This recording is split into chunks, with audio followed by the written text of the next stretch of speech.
తెలంగాణ గ్రామీణ bank region Mancherial కార్యాలయంను Telangana గ్రామీణ bank chairman why Shobharani గురువారం సందర్శించారు. వారికి కార్యాలయం సిబ్బంది ఘన స్వాగతం పలికారు. అనంతరం రీజియన్ కార్యాలయంలో నిర్వహించిన విలేకరుల సమావేశంలో టీజీబీ చైర్మన్ వై శోభారాణి మాట్లాడుతూ తెలంగాణ గ్రామీణ బ్యాంకు 431 శాఖల తెలంగాణ వ్యాప్తంగా మారుమూల గ్రామంలోని రైతులు, మహిళలు, వ్యాపారస్తుల అవసరాల కొరకు విస్తరించబడిందని 2023-24 ఆర్థిక సంవత్సరాంతానికి బ్యాంకు మొత్తం వ్యాపారం 29,034 చేసుకోవడం జరిగిందని, ఇందులో డిపాజిట్లు 14,194 కోట్లని, రుణాలు 14,840 కోట్లు, సిడి రేషియో ప్రకారం 104% అని, ఇప్పటి వరకు మా బ్యాంకు ద్వారా 5,30,813 మంది రైతులకు 5,593 కోట్ల పంట రుణాలు, 76,709 స్వయం సహాయక సంఘాల ద్వారా 7,60,090 మంది మహిళలకు 4,209 కోట్ల రుణాలు మంజూరు చేయడం జరిగిందని అన్నారు. మంచిర్యాల రీజియన్లో 2023-24 సంవత్సరాంతం 2,792 కోట్ల డిపాజిట్లు, 2,245 రుణాలు, మొత్తం 5,037 కోట్లు వ్యాపారం కలిగి బ్యాంకులోని ప్రథమ స్థానంలో ఉందని, తెలంగాణ గ్రామీణ బ్యాంకులో మిగతా ప్రభుత్వ బ్యాంకుల కంటే ఎక్కువ వడ్డీ పొందవచ్చునని, అలాగే సీనియర్ సిటిజన్ మరియు సూపర్ సీనియర్ సిటిజన్స్ అదనపు వడ్డీ పొందే అవకాశం ఉందని, వీటితో పాటుగా మన బ్యాంకు నుంచి బీమా పథకాలు, సామాజిక భద్రత పథకాలు ఉన్నాయని తెలిపారు. ప్రభుత్వం అందిస్తున్న రుణమాఫీని రెన్యువల్ చేసుకున్న రైతులకు వారి యొక్క ఖాతాకి వెంటనే బదిలీ చేస్తున్నామని, రెన్యువల్ చేయని రైతులు వెంటనే రెన్యువల్ చేసుకోగలరని తెలిపారు. ఈ సమావేశంలో తెలంగాణ గ్రామీణ bank Mancherial regional manager T Murali Manohar, కార్యాలయం సిబ్బంది పాల్గొన్నారు.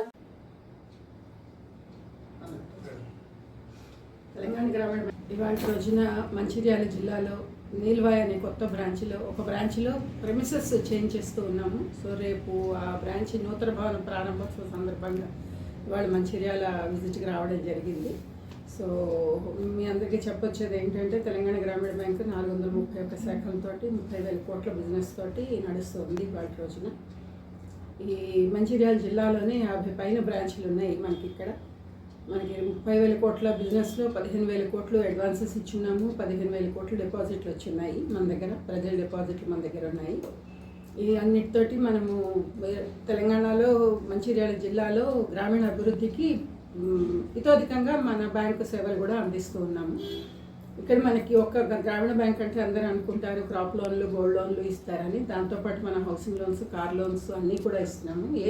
ఏ బిజినెస్ లోన్స్ కావాలనుకున్నా, ఒక రైస్ మిల్ పెట్టాలనుకున్నా, ఒక ట్రాక్టర్ కొనుక్కోవాలనుకున్నా, ఏ రకమైన ఆర్థిక అవసరాలు కావాలన్నా కూడా అన్నిటికీ మన దగ్గర ఇప్పుడు ప్రస్తుతం స్కీమ్స్ ఉన్నాయి. అలాగే గవర్నమెంట్ వాళ్ళు ఇస్తున్న పిఎంఎఫ్ఎంఈ, పిఎంఈజీపీ, స్వనిధి, విశ్వకర్మ అన్ని లోన్స్ కూడా మన బ్యాంకు ద్వారా ఇవ్వడం జరుగుతుంది. సో ఇలాగా మన ఫైనాన్స్లో 35% మనం లేడీస్కి అంటే మహిళా సంఘాలకి ఇస్తూ ఉన్నాము. 7 లక్షల మంది లేడీ బెనిఫిషరీస్ ఉన్నారు. దీంట్లో 6 లక్షల మంది క్రాప్ లోన్స్ అవైల్ చేసుకుని ఉన్నారు. అలాగే మనకి ప్రతి బారోయర్కి ఇన్సూరెన్స్ ఆవశ్యకత కూడా ఉంది కాబట్టి మన బ్యాంకు ద్వారా ఇన్సూరెన్స్ సేవలు కూడా ఇవ్వడం జరుగుతుంది. సెంట్రల్ గవర్నమెంట్ వాళ్ళు ఇచ్చిన పిఎంఎస్బీవై, పిఎంజేజేబీవై, ఏపీవైఏ కాకుండా ఎస్బీఐ లైఫ్, జనరల్ అన్ని రకాల ప్రోడక్ట్లు కూడా మన బ్యాంకు ద్వారా ఇవ్వడం జరుగుతుంది. ప్రజలందరూ కూడా వీటన్నిటిని కూడా సద్వినియోగం చేసుకోవాల్సిందిగా మా కోరిక. మీరందరూ అభివృద్ధి చెందుతూ ఉండి మీ అభివృద్ధిలో మేము కూడా భాగస్వామ్యం అయితే అది మాకు కూడా బాగుంటుంది. దేశాభివృద్ధిలో అందరం భాగస్వాములు అయినట్లు ఉంటుంది. అలాగే మనకి ఇన్సూరెన్స్లో కూడా 1,000 రూపాయలు సంవత్సరానికి వార్షికానికి ప్రీమియం కడితే 20 లక్షలు బీమా వచ్చేటటువంటి స్కీములు కూడా మన దగ్గర ఉన్నాయి. 20 లక్షలు అనేది మీ అందరికీ తెలుసు, అది చాలా పెద్ద అమౌంట్. సో అందరూ కూడా అన్ని రకాల స్కీములు కూడా ఉపయోగించుకొని బ్యాంక్ అభివృద్ధికి పాటుపడాల్సిందిగా థ్యాంక్ యూ. 24-25 ఆర్థిక సంవత్సరంలో కనీసం 4-5 కొత్త బ్రాంచ్లు పెట్టాలి అని చెప్పేసి దానికి ఫీజిబిలిటీ స్టడీస్ అవి కూడా చేస్తూ ఉన్నారు. ఒకసారి అవి వచ్చి మనకి రిక్వైర్డ్ లైసెన్సెస్ రాగానే మనం అన్బ్యాంక్డ్గా అంటే ఇప్పటివరకు ప్రజలకు అంత చేరువుగా బ్యాంకింగ్ సర్వీసెస్ లేని చోట్ల, అంటే other bank services already available ఉన్న చోట్ల పెట్టడంలో అర్థం లేదు. లేని వాళ్ళకి ఎక్కువ బ్యాంకింగ్ ఉపయోగపడాలని చెప్పి అలాంటి ప్రదేశాలను ఎన్నుకొని బ్యాంకులు పెట్టేందుకు మేము ఈ సంవత్సరం కృషి చేస్తున్నాం. జిల్లాలో ఒక 5 బ్రాంచ్లు, మేము ఆపరేట్ చేస్తున్న 11 జిల్లాల్లో ఒక 30 బ్రాంచ్లు ఓపెన్ చేసేందుకు ఈ సంవత్సరాల్లో ప్రణాళికలు జరుగుతున్నాయి. కూడా కరెంట్ అకౌంట్స్ మొబిలైజ్ చేయడానికి కూడా బిజినెస్ మార్కెటింగ్ జరుగుతూ ఉంది. అలాగే పరిస్థితిని దృష్టిలో పెట్టుకొని మనం ఇంకా కొన్ని కొత్త స్కీమ్స్ కూడా ఈ సంవత్సరంలో తీసుకొస్తున్నాము. ఇంకొక 3 స్కీమ్స్ తీసుకొచ్చే ఉద్దేశంలో ఉన్నాము. కొంచెం higher rate of interest and market ఇస్తూ మనం కొత్త స్కీమ్స్ ఫ్లోట్ చేద్దామనే ఉద్దేశంలో ఉన్నాము.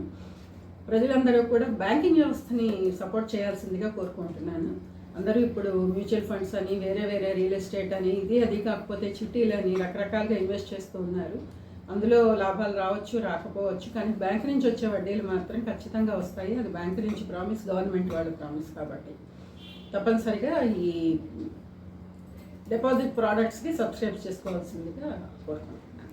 పేరు మంచి జరుగుతుంది. ఫైనాన్షియల్ లిటరసీ క్యాంప్స్ అని ఈ సైబర్ సెక్యూరిటీలో మనకి వాటి రోజున సైబర్ క్రైములు జరిగి అకౌంట్లోంచి డబ్బులు సైఫన్ ఆఫ్ చేసేస్తున్న పరిస్థితుల్లో మనం ప్రతి నెల కూడా ఆర్బీఐ వాడి ఇన్స్ట్రక్షన్స్ ప్రకారం, నబార్డ్ గైడ్లైన్స్ ప్రకారం ప్రతి నెల మనం ఒక ఫైనాన్షియల్ లిటరసీ వీక్ సెంటర్ అని చెప్పి ఒకటి పెట్టి అక్కడ ఒక కార్యకర్తని పెట్టి ఒక ఆఫీసర్ని అక్కడ పెట్టి కార్యక్రమాలు జరిపించడం జరుగుతుంది. అక్కడంతా కూడా మనం ఈ స్కీములు అన్నీ కూడా మనం పాపులరైజ్ చేస్తాం. Central government schemes, bank schemes, deposit schemes, loans schemes, వాటన్నిటి మీద కూడా ఒక 10-15 నిమిషాలు గ్రామస్తులందరికీ దీని గురించి అవగాహన కలిగేటట్టుగా ఏ స్కీమ్లో ఏ ఎలిజిబిలిటీ ఎవరికి ఉంటుంది అనేది చూస్ చేసేందుకు అవగాహన కూడా కల్పిస్తున్నాం.